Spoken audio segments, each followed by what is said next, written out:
We're starting to wrap up round 1 of the tournament, but the duels and duelists are as fierce as ever. This time we have the mechanized menace, the formidable fortress guard robot!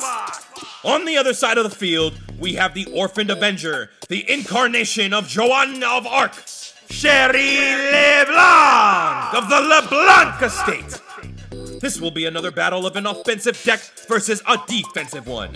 Place your bets now as we dive into the decks, starting with the guard bot. The guard robot plays a stun deck that aims to negate every card the opponent manages to play. With this in mind, it is significantly better going first. As for a win condition, the bot has 3 options. Firstly, the Counter Force Trap card gains counters every time a counter trap gets activated and can ultimately burn for 1,000 alongside Wave Motion Cannon that can burn for 1,000 for each of your standby phases that it survives. Secondly, the Final Countdown spell card, which at the cost of 2,000 life points will secure the game for you on the 20th turn after activation. And lastly, this deck can grab a win via Old School Beatdown if Tragodia or Light and Darkness Dragon stay big enough to attack your opponent.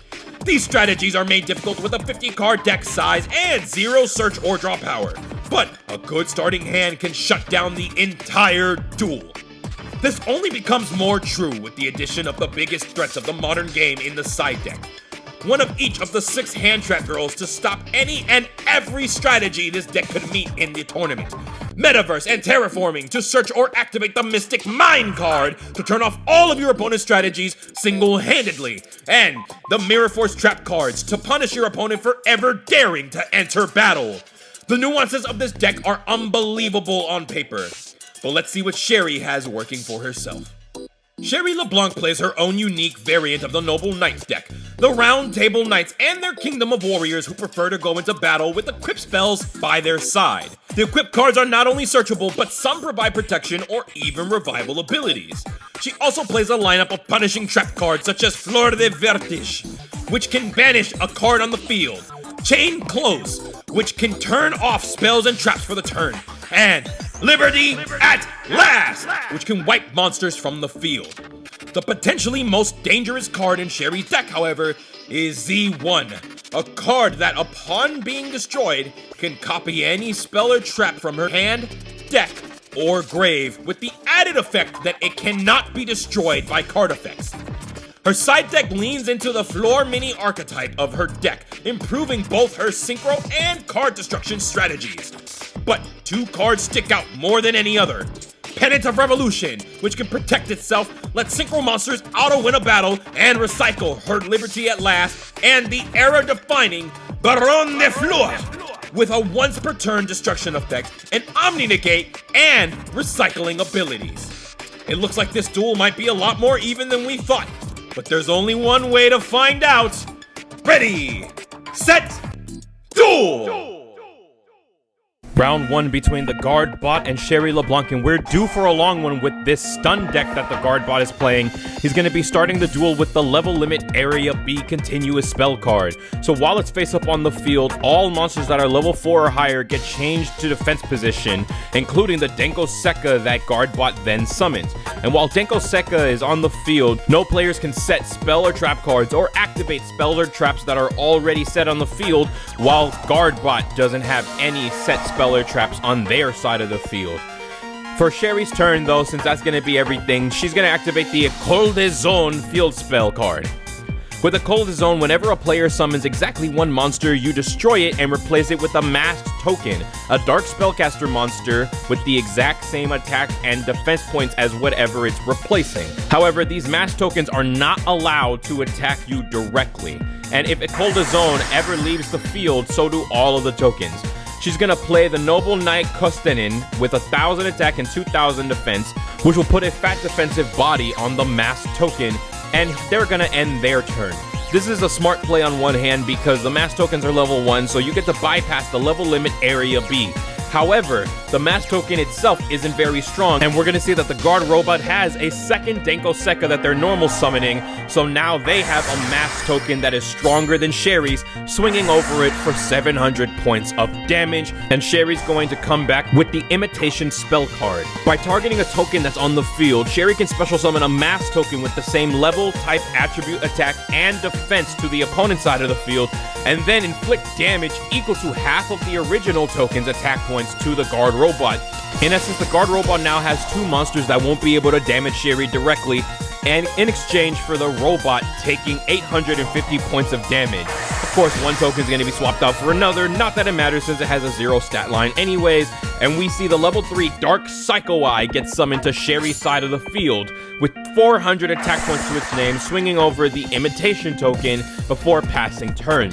And while it is incredibly vulnerable on Sherry's side of the field, when the Dark Psycho Eye gets destroyed, you get to take control of one of the opponent's monsters. So, the mass token is going to swing over because this is the only opportunity that the guard robot will have to be able to do damage to Sherry's life points. Since the Psycho Eye was killed in battle, you get to swipe the Denko Sekka now. Unfortunately, only for one turn, so there's not a whole lot that Sherry could have done to capitalize on that ability. Now we see the Noble Knight Peridor hit the field in defense mode by special summoning itself with its own ability, which grants Sherry a 1900 attack body that she can use, finally eliminating the Denko Sekka so that she could play a card face down in her back row. Guardbot will respond with 2 face down cards, activating one of them at the beginning of her turn, being the Counterforce Continuous Trap card. Whenever a counter trap card gets activated now, Counterforce is going to generate a charge counter onto itself, and during the Guardbot standby phase, they can banish Counterforce to deal 1000 damage for every single charge counter that it had on itself. Sherry will now summon the Floor Synchron, popping itself for a 400 attack body, but it wasn't the actual attack points that Sherry was after. She was trying to trigger the Chain Close Trap card. When a card on her side of the field gets destroyed by battle or by card effect, she can lock the opponent out of using any spell or trap cards during the remainder of this turn. So now she can safely go into the battle phase with her now United We Stand powered mass token. The United We Stand equipped spell will grant 800 attack points onto the mass token for every monster on Sherry's side of the field, including itself. So with 3,500, the guard bot will take 1,800 points of damage, but that also triggers from the hand the guard bot's Tragodia hand trap monster. Tragodia will summon itself to the field whenever you take any battle damage, and it gets 600 attack and defense for every single card in your hand, meaning that with 1200 defense points, Sherry cannot use her second mass token to attempt to destroy it. And here we see another chain at the beginning of the guard bot's turn, as Sherry activates the drop-off trap card, which would normally cause the guard robot to lose the card that they just drew, but this will be countered with the Ultimate Providence counter trap card. So we'll see, ironically, the 7 tools of the bandit get pitched from the hands to the grave in order to negate the drop-off, placing a charge counter onto the counter force. For the main phase now, Guard Robot will actually T-set the only 2 cards that were in his hand, making Tragodia vulnerable to be destroyed by absolutely anything before passing it over. Sherry now putting a 3rd body on her field with 1,300. This brings up her first mass token to 4,300 attack, and she'll use the mass token with 400 attack to attempt to destroy the Tragodia, but she'll be completely shut down this turn and for many turns following by the Book of Eclipse quick play spell card. The Book of Eclipse changes all monsters that are face up into the face down defense position, and then during the end phase, all of them get switched into face up defense position. Then Sherry gets to draw a card for every one of her monsters that gets flipped up this way. The downside being that the tokens are going to be losing all of the attack that they have permanently, so Book of Eclipse does nothing as the token's attack goes through anyways. I'm not seeing any sort of effects on the field that are preventing them from being switched, so maybe this is some sort of ruling that I previously wasn't aware of. I apologize for my lack of knowledge, but Sherry is completely unaffected by the attempts to shut down her turn, so she gets to remove the Banisher of the Light from the Guard Robot side of the field, which otherwise would have sent every card that goes to her graveyard into the Banish pile. We see Guard Robot maybe prematurely activating the Counterforce here, banishing it to do 1,000 points of damage to Sherry, placing her nearly at half life with 4,300 life points to her name before setting another card down. and we see that Sherry continuously stacks on bodies to the field, bringing the attack up of her original mass token. However, this doesn't actually accomplish anything since she's not capable of attacking directly, so I assume that we're going to be seeing a lot of back and forth between these two duelists not being capable of accomplishing anything. Not the most exciting duel whatsoever. However, there's nothing we can do as it was Sherry's own field spell that's been placing them into a stalemate. We do see curiously that the guard robot negates the summon of the Noble Knight Shield Bearer, who does get a potential ability on summon. So with the Solemn Judgment activating, guard robot is now down to 2,675 life points, while also placing a charge counter onto his counter force. That's the only thing that's been taking place in quite a while now. On turn 20 here, though, we see that Sherry activates the Heritage of the Chalice spell card. Heritage of the Chalice lets Sherry add a Noble Knight monster or a Noble Arms card from her deck or graveyard back to her hand, and she adds back the Noble Knight Shield Bearer whose summon was negated. So now, while it does get replaced with the 1300 defense, 800 attack mass token, she can use the ability to banish the other Shield Bearer from the graveyard in order to get an additional card to her hand. 5 monsters on the field now. The original mass token is at 5,900 attack points, while the other mass tokens aren't too impressive in terms of their offensive capabilities. We see the third copy of Noble Knight Shield Bearer activate from a Sherry LeBlanc, this time activating from the hand, banishing itself in order to add the Horse of the Floral Knights, a level 6 wind monster, from the deck to the hand. And Sherry ran into the Mask of Darkness, who will add the Solemn Judgment back from the grave to guard robot's hand, but this gets met with a counter trap of her own. Sherry uses Chivalry, a card that can only be activated during the battle phase and negates any monster effect and destroys that card. This does still put a charge counter onto the counter force, but at least guard robot doesn't have access to one of the most powerful trapped cards in the game. And we are going to be continuing with this back and forth of not much being accomplished. Please sit with us as we speed through this.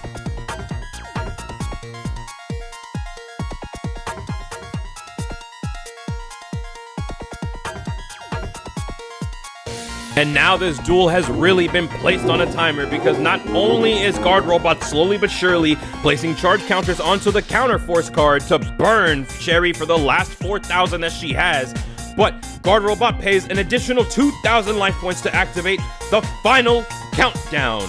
So once 20 turns have passed from this moment, guard robot will have officially won this duel. Will he get 5 counters onto the counter force, or will 20 turns pass, or will Sherry LeBlanc find a way through all of these defenses first? We have no choice but to wait and see.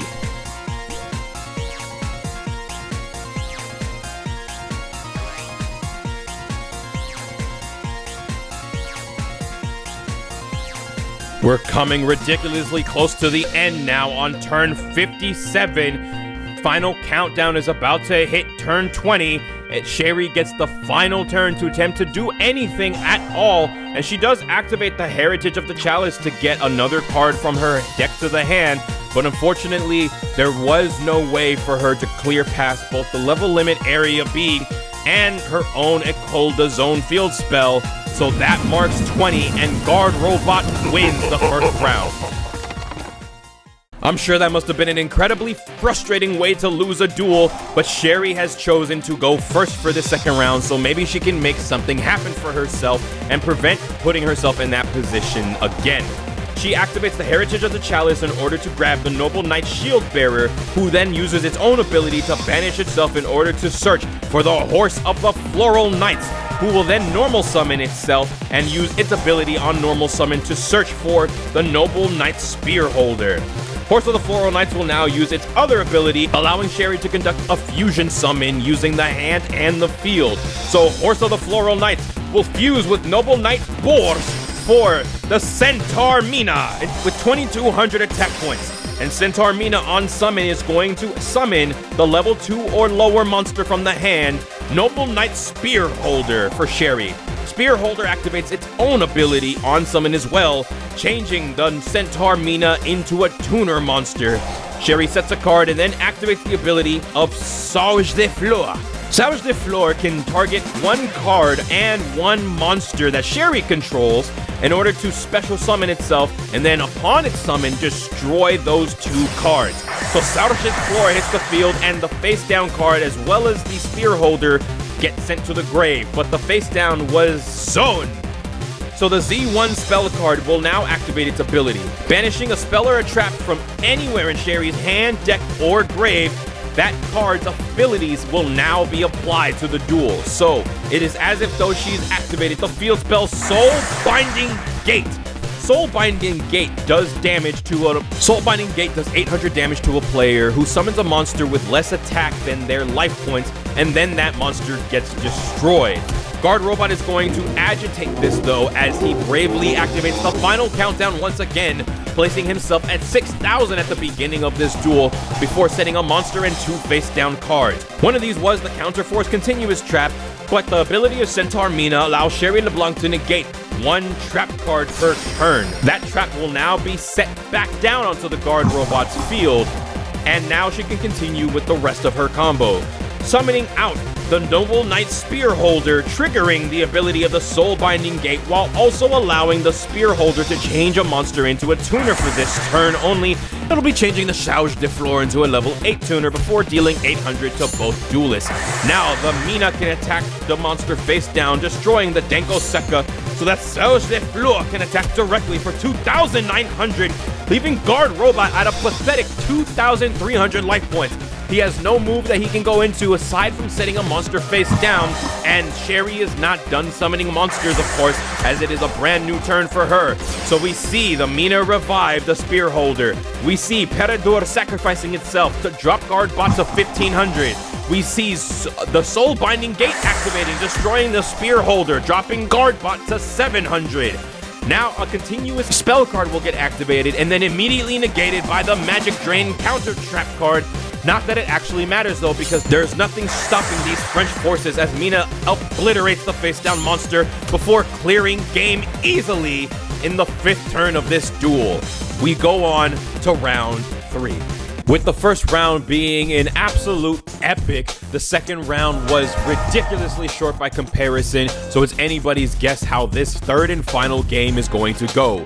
The Guard Robot summons the 100 attack monster Banisher of the Light in attack position, and while it's pathetically weak, it is guarded by the Messenger of Peace, which states that while this continuous spell is face up on the field, Sherry LeBlanc cannot use monsters with 1,500 or more attack points in order to declare an attack.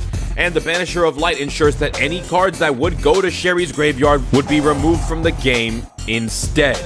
This is also followed up with the Summon Pass continuous spell card. Summon Pass states that when a level 4 or lower monster is normal summoned, the opponent gets to draw a card. And then the monster's controller guesses if it's a monster spell or trap card, and if you guess incorrectly, the monster that you normal summon will be destroyed. So this will put a severe damper on the speed of the game.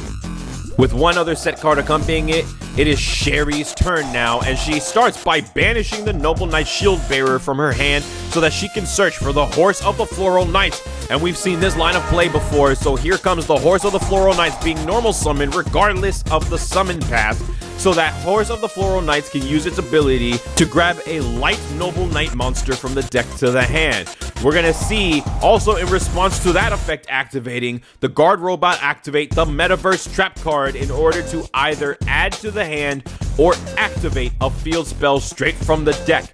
And we see that they add the Mystic Mind card, while the Horse of the Floral Knights will give Sherry access to Heritage of the Chalice once more. And with Summon Pass resolving, Sherry guesses trap cards as this is a stun deck, and she guesses correctly as the Guard Bot drew the 7 tools of the Bandit.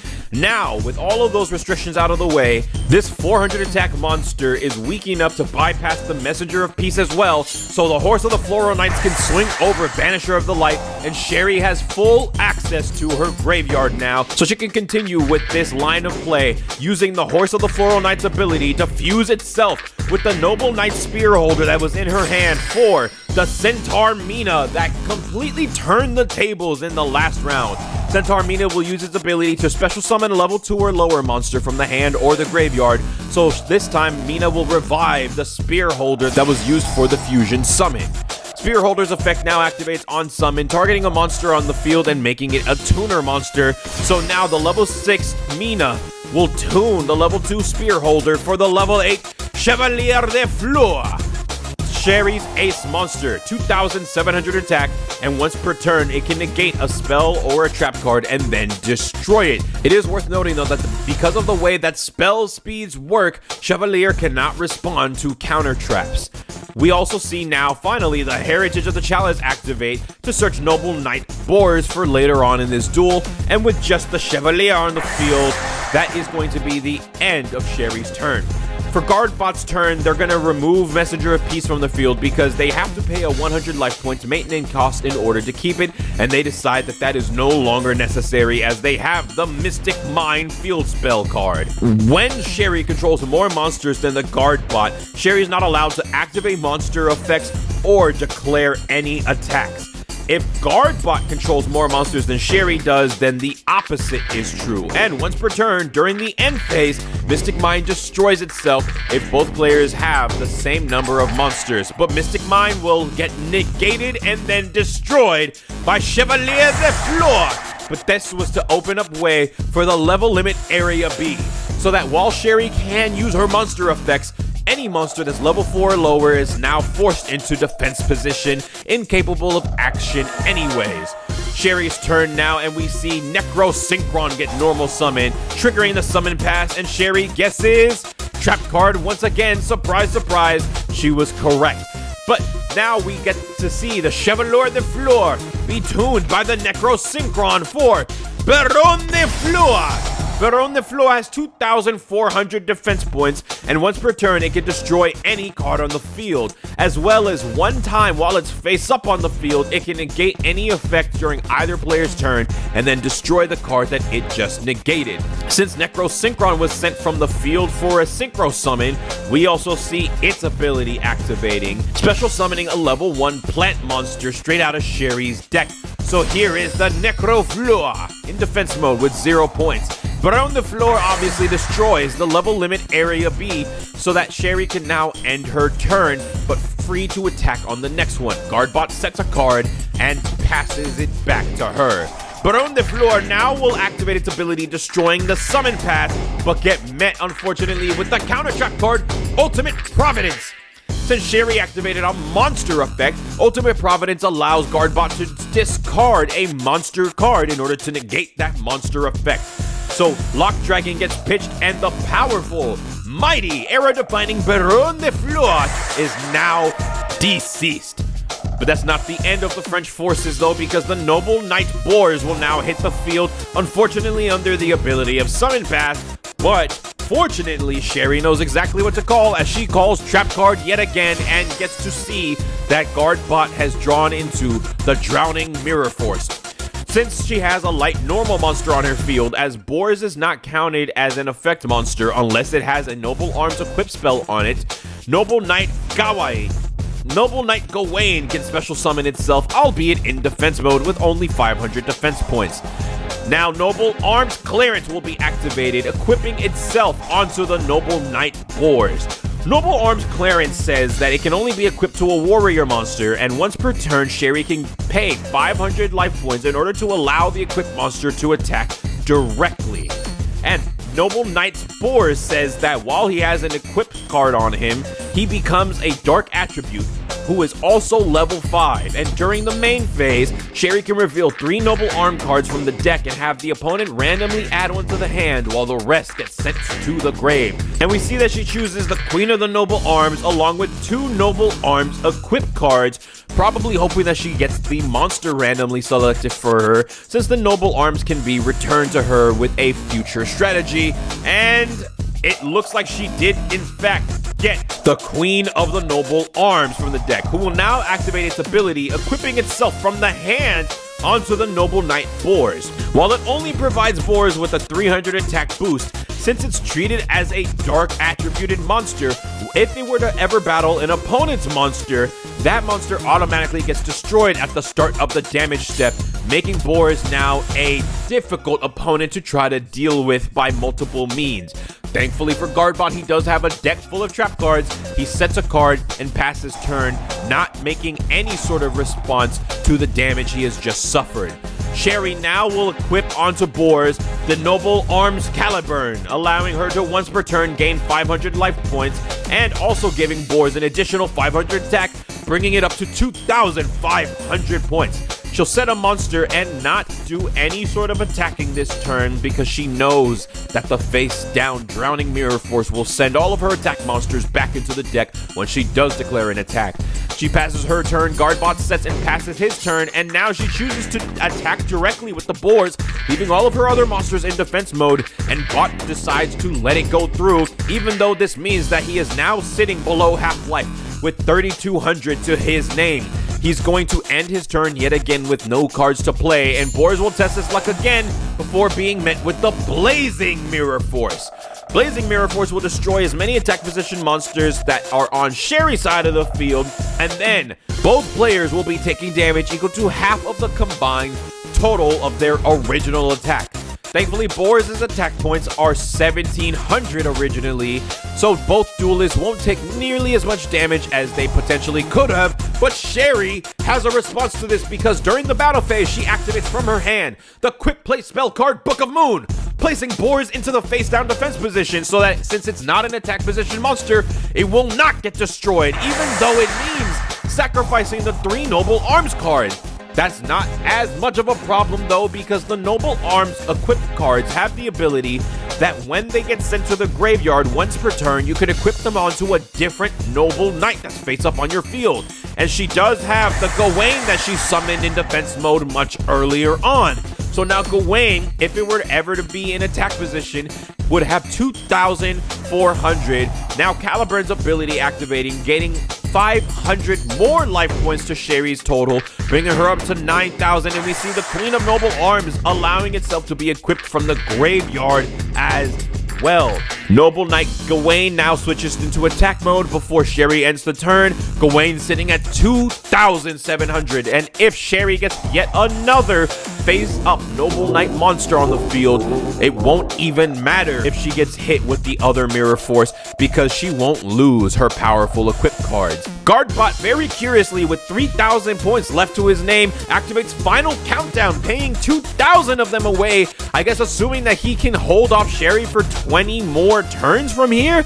We're gonna see how that works out for him as he passes his turn with no other moves being made. Floor Synchron is going to be Sherry's next normal summon, and of course, she guessed Trap card for the summon pass, and with 2 monsters now in attack mode, and Guardbot's life points looking dangerously low, damn near the safety line, Drowning Mirror Force will finally get flipped up, sending both of her monsters back into the deck.